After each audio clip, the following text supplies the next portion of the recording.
On January 2nd, 1492, a king walked out of his palace, got on his horse, and handed over the keys to his city. He didn't hand them over because his army was destroyed. He didn't hand them over because his people were dead. He handed them over because he was scared, because he had spent years making secret deals with his enemies instead of strengthening his own walls. Because the men who should have been standing beside him were too busy fighting each other, and as he rode away from the city his ancestors had ruled for over 2 centuries, he stopped at a hilltop, turned around, and wept. His mother, riding beside him, looked at the tears on his face, and she said words that have echoed through history for over 500 years. "You weep like a woman for what you could not defend like a man." That hill in southern Spain still carries his name today. Locals call it El Suspiro del Moro, the Moor's last sigh. And that is where the story ends. But the story of how it got there, the story of how a civilization that was once the most advanced on Earth, that had ruled Spain for nearly 800 years, that produced surgeons and philosophers and astronomers when the rest of Europe couldn't read, how that civilization collapsed completely, and how the people who built it were systematically erased from the very land they had transformed. That story is what we are about to get into. Because this is not just a story about Spain, this is a story about what happens when a civilization stops protecting itself. And it is one of the most devastating lessons in the history of the human race. If this is the kind of history that hits different, hit that like button right now, subscribe if you haven't already, and share this with someone who needs to understand where civilizations go wrong. It takes 2 seconds. Now let's go back to the beginning. The year is 711 CE. And if you could teleport yourself to Europe at that moment, what you would find would shock you. London doesn't exist yet, not as a real city. Paris is a small town. The streets of what will one day be Europe's greatest capitals are dirt. Tracks, dark and muddy, lined with wooden huts. There are no universities. There are almost no books outside of church walls. The average person in Western Europe cannot read. Bathing is rare enough that some religious authorities have started calling it a sin. The average life expectancy is somewhere in the 30s. This is the Dark Ages. Not a metaphor, a reality. Now travel south, across the Mediterranean. The Muslim world is in the middle of an explosion of civilization. Baghdad is the most intellectually sophisticated city on earth. Scholars are translating Greek, Persian, and Indian texts into Arabic, medicine, mathematics, astronomy, philosophy. All of it advancing at a pace the world had never seen before. And in the year 711, a North African general named Tariq ibn Ziyad loaded roughly 7,000 soldiers onto ships, crossed the narrow strait of water between Africa and Europe, and landed on the southern coast of what is now Spain. The Visigoth kingdom that controlled the Iberian Peninsula was already fracturing. A civil war between rival claimants to the throne had left the military divided. King Roderick, the reigning monarch, rushed south to meet the invaders. He was confident, he had numbers, he had home ground. The Muslim army had something he didn't: unity, purpose, and a general who understood that his soldiers needed to be fully committed to what they were doing. The story goes, and historians debate whether this literally happened, that Tariq ibn Ziyad ordered the ships burned. Every vessel they had arrived on, set on fire, sinking into the water. And then he turned to his troops and said words that have survived 13 centuries. "O people, where is the escape? The sea is behind you. The enemy is in front of you. You have nothing left except your courage and your swords." Whether the ships actually burned or not, the message worked. At the Battle of Guadalete, the Muslim army shattered the Visigoth forces. King Roderick was killed, and within 7 years, Muslim control extended across almost the entire Iberian Peninsula. They called it Al-Andalus, and what they built there over the next 3 centuries would make the rest of the medieval world look primitive. Let's talk about Cordoba, because if you want to understand the full weight of what was eventually lost, you need to understand what this city was. It is the 10th century, the height of the Umayyad Caliphate of Al-Andalus. At this moment, Cordoba has a population estimated at 500,000 people. Let that number land. Because at this same moment in history, London has a population of around 10,000. Paris, roughly the same. Cordoba is not just the largest city in Western Europe. It is larger than Constantinople. It is the largest city west of Baghdad. But it isn't just the size, it's what's inside it. Cordoba has 300 public baths at a time when bathing is considered optional, or sinful, by much of European Christendom. It has 50 hospitals offering free medical treatment. Its streets are paved and lit with lanterns at night. A concept so foreign to the rest of Europe that when a visiting Saxon nun named Hroswitha of Gandersheim described Cordoba in the 10th century, she called it the ornament of the world, the jewel of the earth. The Royal Library alone contains 400,000 manuscripts, at a time when the largest library in Christian Europe held a few hundred. Inside that library, and in the universities and academies of Al-Andalus, 3 faiths were working side by side. Muslim scholars, Jewish physicians, and Christian translators were collaborating on texts that would eventually find their way north and spark what Europe would later call the Renaissance. The works of Aristotle, that form the philosophical backbone of Western civilization, survived into the modern era, largely because Arab scholars in Al-Andalus preserved, studied, and transmitted them. Al-Zahrawi, known in the West as Al-Bukasis, was performing surgeries in Cordoba, operations using instruments he invented, while the rest of Europe was still using prayer as its primary medical intervention. His 30-volume Encyclopedia of Medicine remained a standard reference in European medical schools for 500 years. Ibn Rushd, known as Averroes, was writing philosophical commentaries that would directly influence Thomas Aquinas and shape the intellectual tradition of the Western Church. This was not a civilization on the margins. This was the center of the known world, and it destroyed itself from within. Before we get into exactly how that happened, and I want to be specific about the decisions that were made and the consequences they triggered, subscribe right now if you haven't already. Turn on notifications, because this story gets significantly darker before it gets meaningful. Let's keep going. Here's the part of this story that no one wants to say out loud, because it's uncomfortable, because it forces a harder question than who defeated them. The Muslims of Al-Andalus were not primarily defeated by their enemies. They were primarily defeated by each other. In the early 11th century, the Umayyad Caliphate in Spain began to collapse from within. Political fragmentation, factional, fighting, and the personal ambitions of regional leaders tore the unified state apart. By 1031, the Caliphate was gone. In its place, 22 separate competing petty kingdoms called the Taifas, the party kings. 22 kingdoms on a peninsula that wasn't big enough to sustain 22 kings. What followed was one of the most self-destructive periods in the history of any civilization. The Taifa rulers, wealthy, comfortable, surrounded by poets and musicians in their palaces, began hiring the Christian kingdoms of the north to fight each other, not defending against Christian expansion, actively paying Christians to attack neighboring Muslim states. Alfonso VI of Castile, the most powerful Christian king of the era, reportedly described the Taifas as his personal gold mine. He would extract tribute payments, what was called pariahs, from competing Muslim rulers in exchange for military support against their Muslim neighbors. The wealth that 3 centuries of civilization had built in Al-Andalus was flowing north into Christian treasuries. Toledo fell to Christian forces in 1085, not by siege, not by military conquest in the traditional sense.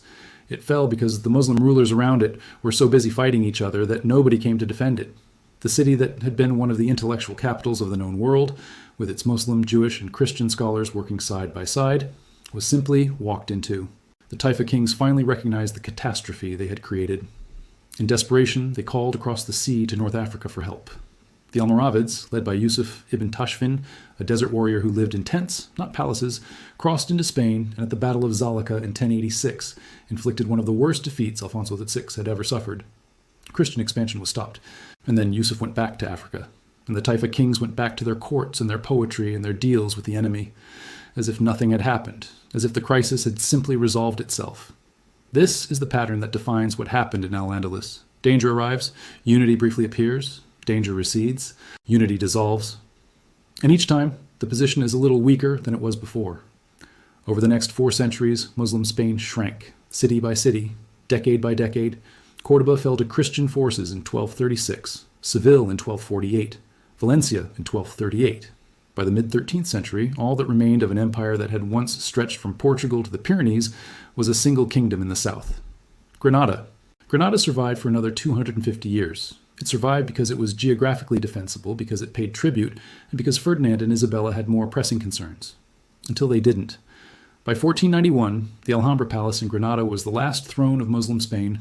Ferdinand II of Aragon and Isabella of Castile had spent a decade systematically dismantling every other Muslim stronghold.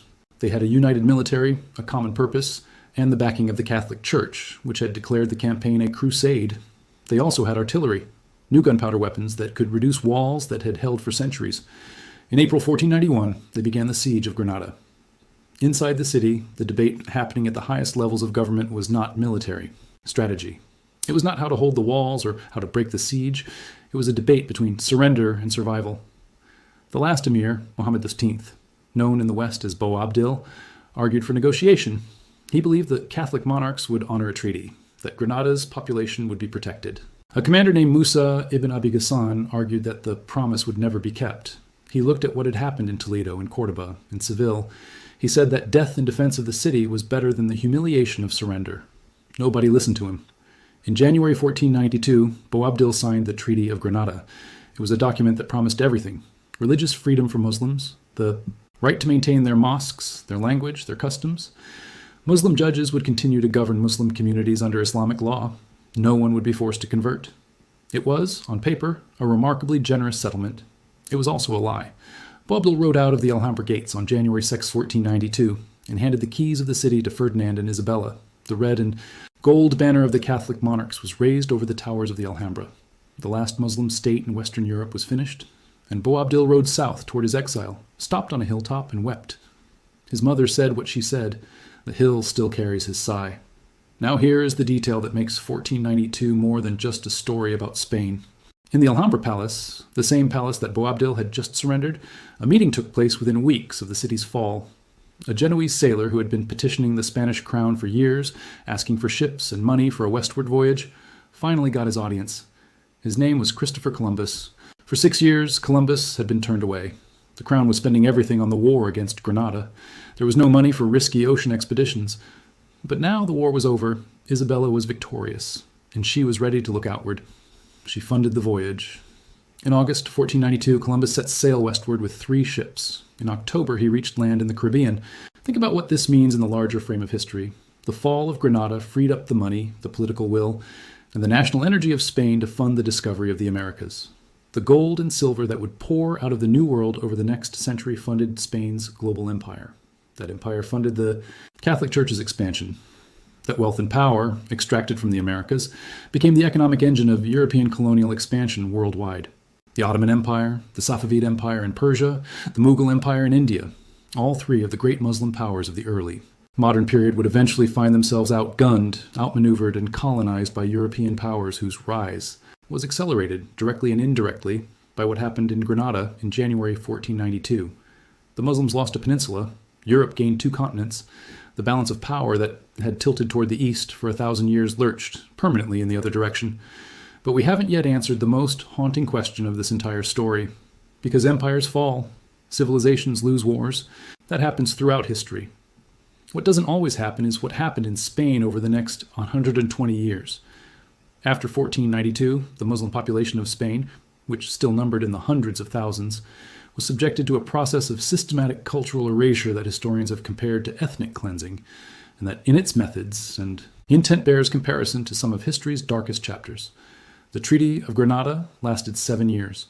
In 499, Francisco Jiménez de Cisneros, the Archbishop of Toledo, one of the most powerful religious figures in Spain, arrived in Granada and began forced mass conversions. Not individual conversions, mass conversions. Muslims were brought before officials and baptized whether they agreed or not. A rebellion erupted. The 1499 to 1501 First Rebellion of the Alpujarras. It was crushed. And the crushing of the rebellion gave the crown the excuse it needed to void the treaty entirely. In 1502, a royal decree was issued. Every Muslim in the Kingdom of Castile was given a choice: convert to Christianity or leave Spain. Immediately, those who chose to leave lost everything: property, business, savings, all of it forfeit to the crown. Those who stayed converted, at least officially, and became what the Spanish called Moriscos, little Moors, converted Muslims. Islam was now officially illegal in Castile. This was extended to Aragon in 1526. Islam was now officially illegal throughout the entire country, but conversion didn't buy safety, it bought surveillance.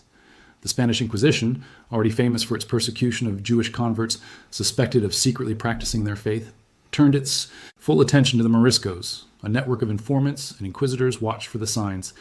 If you bathed on a Friday, you could be arrested. Friday bathing was considered a Muslim practice. If you were found not eating pork, you were suspect. If your neighbors heard what sounded like Arabic being spoken in your home, someone could report you. If you gave your children Arabic names, you were endangering yourself and your family. The Inquisition's records from this period describe what happened to those found guilty of crypto-Islam, the secret practice of the faith: public humiliation, torture, burning at the stake. In 1566, Philip II issued a new decree. Arabic was now banned entirely, not restricted, banned. Arabic books were to be surrendered and burned. Muslim dress was forbidden. Muslim names were forbidden. Muslim music was forbidden. The baths, that had been one of the defining features of Moorish culture, there had been 300 of them in Cordoba at the height of its glory, were ordered destroyed. A second major rebellion erupted in 1568, the Morisco War. It lasted 3 years. It was fought in the mountains of the Alpujarras by people who had been converted by force, stripped of their language, forbidden their religion, and pushed to the edge of survival. It was crushed. After the rebellion, the surviving Moriscos of Granada were forcibly dispersed across Spain, broken up, separated, scattered into communities where they had no social networks, no protection, no support structures, and still it wasn't enough for the Spanish crown. On April 9th, 1609, King Philip III signed the final decree, the expulsion of the Moriscos. Every person of Moorish descent in Spain, regardless of how many generations had passed since their ancestors had converted, regardless of how sincerely Catholic they were, regardless of whether they had any memory or practice of Islam at all, was to be expelled from the country. Between 1609 and 1614, approximately 300,000 people were forced onto ships and transported to North Africa. Many had never been to North Africa. Many didn't speak Arabic. Many had been practicing Christians their entire lives. They arrived as strangers in lands that didn't recognize them. Tens of thousands died during the expulsion itself. Some were killed by Spanish soldiers along the way. Some drowned. Some were killed by Berber tribes in North Africa who saw them not as returning Muslims, but as foreigners. Between 1492 and 1614, approximately 3 million Muslims had left, been expelled from, or been forcibly converted in Spain. Civilization that had existed on the Iberian Peninsula for 800 years was gone. Stand in the Alhambra today, walk through its halls. The carved Arabic script still runs along the walls. There is no conqueror but God, written in the plaster, repeated thousands of times. The fountains still flow in the Court of the Lions, the geometric tilework, the arched windows that frame the view of the Sierra Nevada mountains. It is, by any measure, one of the most beautiful buildings human beings have ever constructed. And it is a monument to something that no longer exists. In the late 19th century, in a small Spanish village called Almanacid, workers repairing an old house broke through a wall and found a hidden compartment.